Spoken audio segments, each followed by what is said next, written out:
గౌరవ రాష్ట్ర కాంగ్రెస్ వ్యవహారాల ఇన్ఛార్జు దీపాదాస్ మున్షి గారు, విచ్చేసిన పెద్దలందరికీ నమస్కారాలు తెలియజేసుకుంటూ,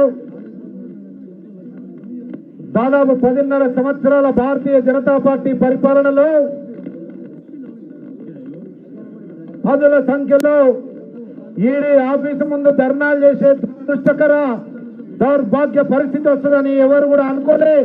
భారతదేశంలో ఈ 10 సంవత్సరాల్లో 22 సార్లు 29 రాష్ట్రాల్లోని ప్రతి ఈడీ కార్యాలయం ముందు దేశ ప్రజల ఆర్తనాదాలను, ఈ దేశ ప్రజల ఆస్తిని అప్పనంగా వారితో అంటగాగుతున్నటువంటి వ్యాపార సంస్థలకు కట్టబెడుతున్నాడన్నటువంటి వాస్తవాన్ని తెలియజేయడానికి కాంగ్రెస్ పార్టీ ప్రయత్నిస్తూనే ఉంది. నిరాఘాటంగా భారతదేశ చరిత్రలో ఇంతకు ముందెన్నడూ లేని విధంగా.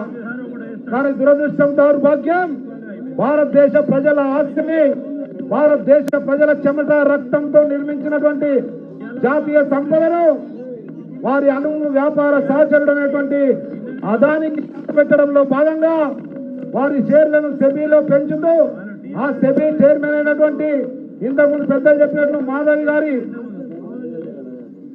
భర్త దావల్ గారు మారిషస్ లో వ్యాపారం చేస్తారు. మారిషస్ లో మాధవి గారి భర్త దావల్ వ్యాపార లావాదేవీలకు భారతదేశం తరఫున ఉపయోగపడడానికి నరేంద్ర మోడీ గారి ఆధ్వర్యంలోని కేంద్ర ప్రభుత్వం అప్పనంగా భారతదేశ ప్రజల రక్తాన్ని దోచిపెట్టింది అనే వాస్తవాన్ని తెలియజేయడానికి రాహుల్ గాంధీ నేతృత్వంలో మల్లికార్జున ఖార్గే గారి గొంతుకగా పార్లమెంటు సాక్షిగా ఈ వాస్తవాలను బయటకు తీయాలి. భారతదేశ సంపదను కాపాడాలి. జరుగుతున్న అవినీతి మీద విచారణ జరగాలి. అవినీతికి పాల్పడ్డ వారిని వెంటనే తొలగించాలి అన్నటువంటి ముక్త కంఠంతో పార్లమెంటు సాక్షిగా అన్ని రాజకీయ పార్టీలు వేడుకున్నప్పటికీ పెడచెవిన పెట్టి వారి అణువు వ్యాపార భాగస్వామి ఎవరైతే వేల కోట్ల రూపాయలు దోచిపెట్టి నరేంద్ర మోడీకి ఇస్తే, నరేంద్ర మోడీ కాంగ్రెస్ పార్టీ లాంటి ప్రతిపక్ష పార్టీల మీద, ఎమ్మెల్యేల మీద, ఎంపీల మీద ఎదజల్లి 11 సంవత్సరాలుగా తన అధికారాన్ని కాపాడుకుంటూ ముందుకు పోతూ కిమ్మనకుండా ఉన్నటువంటి సందర్భాన్ని నిరసిస్తూ ఈరోజు ఈడీ ఏదైతే ఎన్ఫోర్స్మెంట్ డైరెక్టరేట్ విచారణ సంస్థ చేయకపోవడం వల్ల దాన్ని నిరసిస్తూ పార్లమెంట్ లో సంయుక్త పార్లమెంటరీ సంఘం వేయాలి, దీని మీద విచారణ జరగాలి. అర్థాంతరంగా సెబీ చైర్మన్ అయినటువంటి మాధవ్ గారిని తొలగించి నిష్పక్షపాత విచారణకు సహకరించాలని చెప్పి మరొకసారి డిమాండ్ చేస్తూ, కాంగ్రెస్ పార్టీ దేశ సంపదను కాపాడే వరకు, రాహుల్ గాంధీ నేతృత్వంలో కంఠంలో ప్రాణం ఉన్నంత వరకు కాంగ్రెస్ పార్టీ దేశ ప్రజల సంపదను కాపాడడానికి కట్టుబడి ఉంటుంది అన్న వాస్తవాన్ని తెలియజేయడానికి ఈ రోజు ఈ నిరసన కార్యక్రమం చేపడతా ఉన్నాం.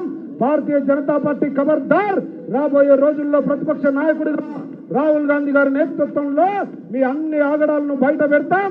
భారతదేశ ప్రజల సమక్షంలో అన్ని కూడా నిగ్గు తెలుస్తామన్న వాస్తవాన్ని తెలియజేస్తూ సెలవు తీసుకుంటా ఉన్నా. జై హింద్, జై కాంగ్రెస్. మదన్ గారు, ఎమ్మెల్యే గారు, 2 minutes మాట్లాడండి, ఓన్లీ 2 minutes. ఈరోజు ఏఐసిసి ధర్నాలో భాగంగా ఇన్ఛార్జ్ గారు దీపాదాస్ మున్షి గారు, మినిస్టర్